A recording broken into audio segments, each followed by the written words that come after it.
Okay, thank you. That's now a recording in progress. That your concern could be that the speed of changes provoked by AI could not match with the complex processes in finding regulations for that. So I'm very curious, we are very curious in getting your opinion on that. You have a little bit more time than foreseen originally, but I would like to advise you to keep your time frame for the presentation and leave a little bit of time for discussion. Melodena, the floor is yours. Thank you so much. So a great pleasure to be with you. I wish I was physically there, but this is one of the challenges when you wear many hats. So the way I'm going to look at it is slightly differently than our first speaker. I'm going to tell you my experiences on the ground, what I actually see. And I like to think of regulations like an event horizon, to borrow something from astronomy, which is the boundary beyond which events cannot affect the observer. At least that's what we perceive it will be, right? So we don't know the impact of regulations. Typically, regulations should have intergenerational impact because that's the mandate of governments, is to provide at least intergenerational impact. But we also see there's a challenge. These things take time. And sometimes the metrics which we thought we were going to measure are not the same metrics we're measuring after maybe 2 generations also. We also sometimes see regulations become what I call a policy fad. Everyone does it because it's cool to do it. And we use the words, the terminologies, but the regulations have no teeth or they're very difficult to implement. And I'll give examples with that. And maybe in some cases, I even have examples of AI failures. So I'm going to look at why regulations are important, a little bit about regulatory processes, and I'm going to also look at policies because I cannot separate both right now, what kind of maneuverability we have, and then maybe very briefly, this is more from philosophy point of view, the impact that we kind of need to look at. So starting with the first one, if you look at the state of regulations currently right now, you see it is extremely diverse. Lots of different topics. Some of them are coming in, like, for example, on Gen AI, because it's now the talk that everyone's looking at, but very few are actually implemented. So if you see how many have come, how many have been passed, the number is very small. If you go to places like US, you see each state has its own regulation, and that makes it a little bit more complex, right? And some of the key terms that come in is obviously data. I think this comes to what Julian was talking about, authorship. A lot of concerns about employability currently right now. The use of AI in sectors like military. There is rapid adoption of AI in health and education, which is a little bit concerning in some ways. And of course, banking, it's always been there for some period in time, right? So we see some of these trends, and we also see where these regulations are coming out. And this is another one when you look at the national agendas, right? So countries are talking about AI and not necessarily having regulations, but many of them have strategies. In some cases, they're force-fitting existing regulations to AI. In some cases, they are creating new regulations. And I think it is important here that we understand AI is global. We cannot look at it with an individual country lens, simply because the materials for hardware come from around the world, the data comes from around the world, the impacts are around the world, whether you're looking at environment or even other consequences. So it is very important we use a global lens when we look at AI. So this was just a report from OECD about 69 countries. So here's a couple of things that I actually see. One is fragmentation. And there's a couple of important points to highlight. The first one is posturing. So there's a lot of non-binding regulations or frameworks coming out, which means they don't really have any teeth. You can't enforce them. So recently at the United Nations on March 11th, we saw all countries adopt the safe, secure, and trustworthy AI, but the problem is, again, how do you implement that, right? And I think also what's interesting is in this adoption, for example, autonomous weapons wasn't really considered. We saw the Bletchley Declaration. This is 28 countries with the EU in 2023. The Hiroshima Process with G7, 61 countries with EU. The OECD AI, 47 people say that. So you see again over here, a lot of countries actually endorsing it, but translation becomes very hard. And none of them use the same language always. They will say that, yes, we do kind of build on OECD, or yes, we do build on this, but they don't use the same language, which is a problem. The second one we're actually seeing right now is this growing protectionism, right? So we see this in Europe also, where we're saying we need AI to be much more for the national security of European Union. We see Africa using the same words. So we see this thing about protectionism coming in, and this is kind of interesting, especially because AI is global. The other thing is we see the uncertainty on whose responsibility. So for example, the United Nations in November 2023 talked about autonomous weapons, and it was actually passed with 164 in favor, 5 against, 8 absenteeisms. But people came back and said it's not their responsibility, right? US, and again, when you look at the major defense countries, came up with their declaration on responsible military use, and 51 countries signed. So there are a lot of people who didn't sign on this. So we see a lot of fragmentation in the international level. We see global south missing. So we see mostly the policies are coming actually from the global north. You have Japan from the south actively involved, but you don't see India, which has more than 1 point something billion people. You don't see China, even though if you look at the Belt Road Initiative, how many countries they are involved, and their approach is a little bit more participatory. And then you see the new emergence of the African Union and their strategy, which they adopted in June 2024. So the whole global south is very often missing from some of these conversations. The other thing is it's very complex. Most of these things need lawyers to help lawyers understand what they mean. And I think this is really interesting. So if you look at the GDPR, 88 pages, you look at the EU AI Act, 459 pages. These are not easy to implement. So I think this is one of the challenges we face currently right now. And I just wanted to give you one example, and I wanted to take something as simple as human in the loop.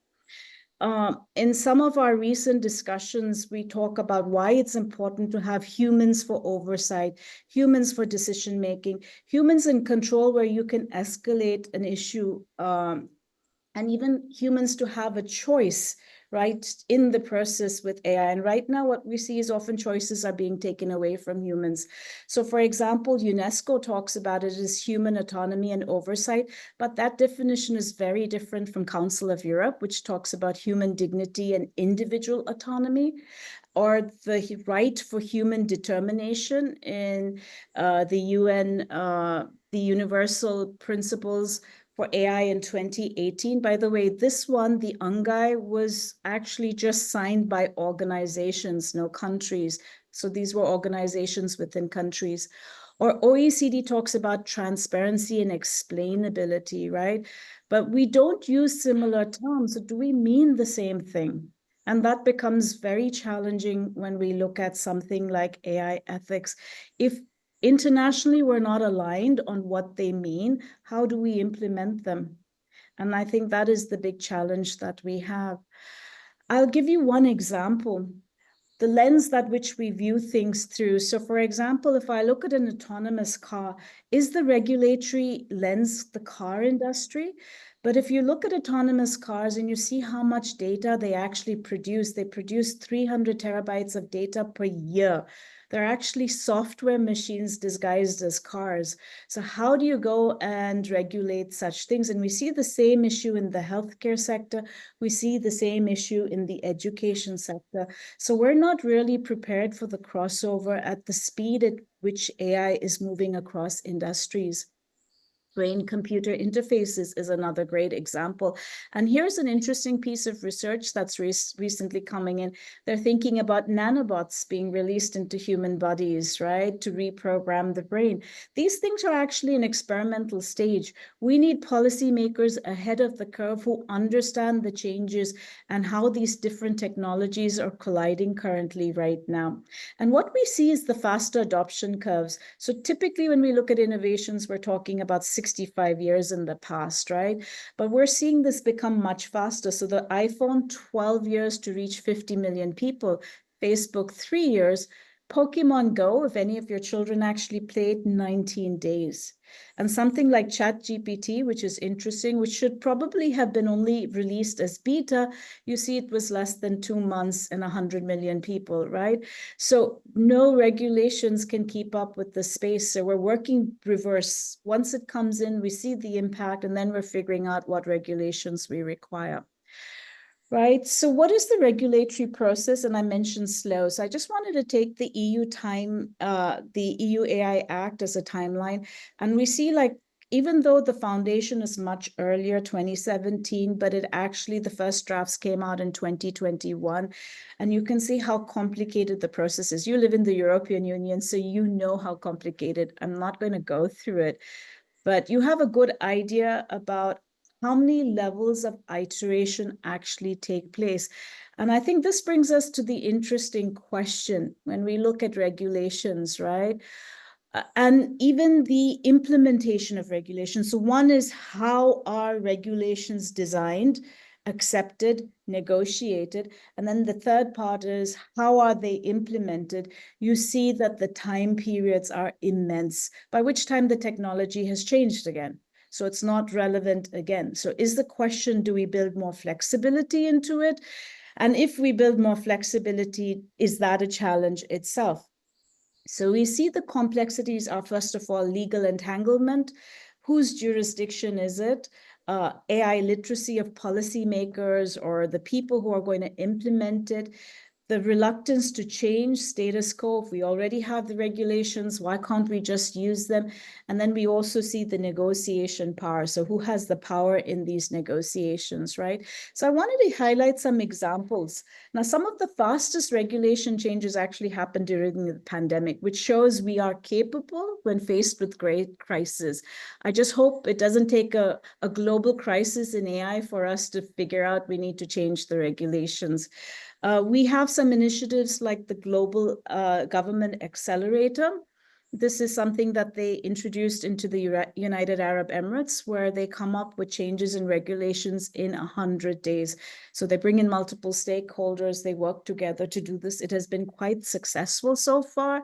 We see, for example, we're looking at regulations or policy frameworks more easily acceptable if they're non-binding. So for example, the United Nations AI resolution took only 3 months. And it is generally broad, so it's very difficult to figure out how you implement it because there are no guidelines in it. And I think this is the challenge, really. If I create agile regulations, I have to be able to interpret it. The more space there is for interpretation, legally this becomes complex, but also ethically, we have a lot of maneuverability. So the difference between right and wrong becomes harder. And a simple example, I'm coming from the Middle East, is at what point does security and human rights collide? Right? And this becomes a challenge. You can see this in Ukraine, for example. And these are not easy answers when on one hand you have security and the other hand you have human rights. You have to make an ethical judgment, and there are always shades of gray. We don't address this. Take, for example, and I apologize if anyone's from Amsterdam, but the top 400, right? Where they started profiling children as more likely to commit crime. And this raises also interesting concerns about rights of children and also the right to be forgotten. By the way, when I look at the Amsterdam algorithm register, I can't find it. So I don't know if it's still operational, but I was told it was. And this was surprising for me, having lived in the EU, that something like this actually exists, right? So the question comes, who shapes these regulations? Is it policymakers? And the answer is no, not necessarily. We see the emergence of big tech actually lobbying. So this is an example from US, and you can see how much big tech has the money to lobby policymakers. But this is not just US alone. So I wanted to share the next chart, and I know I'm going a little bit fast, but I wanted to share the next chart, which was on EU.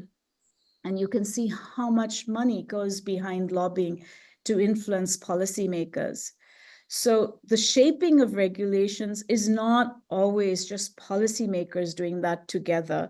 Even though there's a lot of discussion whether we should include big tech, they are doing it whether you want them or not. So who's missing from these conversations?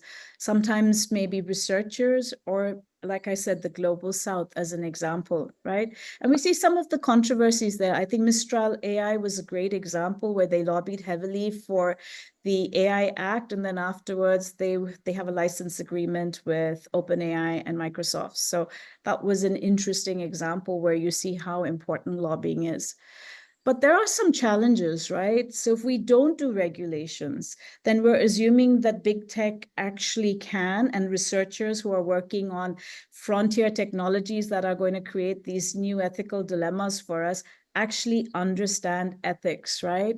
And I think this is the challenge that we have, is aligning values. I can tell you, I see a lot of papers being published and they're one-sided. They're either for AI or they're against AI.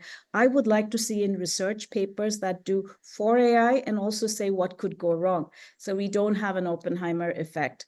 Or I could see people say, I'm against AI, but what could be done well? And what are the guardrails we need to build? There aren't many papers that have a balanced approach, which is surprising because this is what we actually require.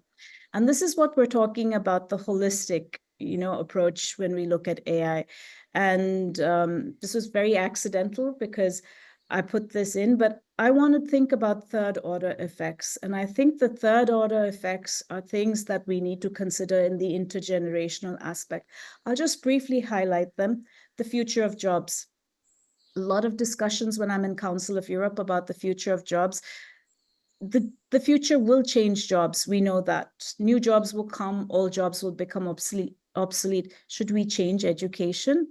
Who's responsible for training? What happens to somebody if they lose their job when they're 40 and they have a loan? What happens to a young person who has to take a 15-year loan but cannot see a future where he has a job for 15 years? And there are no easy answers for this, but it's our responsibility to consider that. The right to be forgotten. And this is an interesting one. I don't know if any one of you is aware of 23andMe. It's a DNA testing kit. By the way, a lot of people, easily accessible in Europe. A lot of people use it to see where their ancestors come in.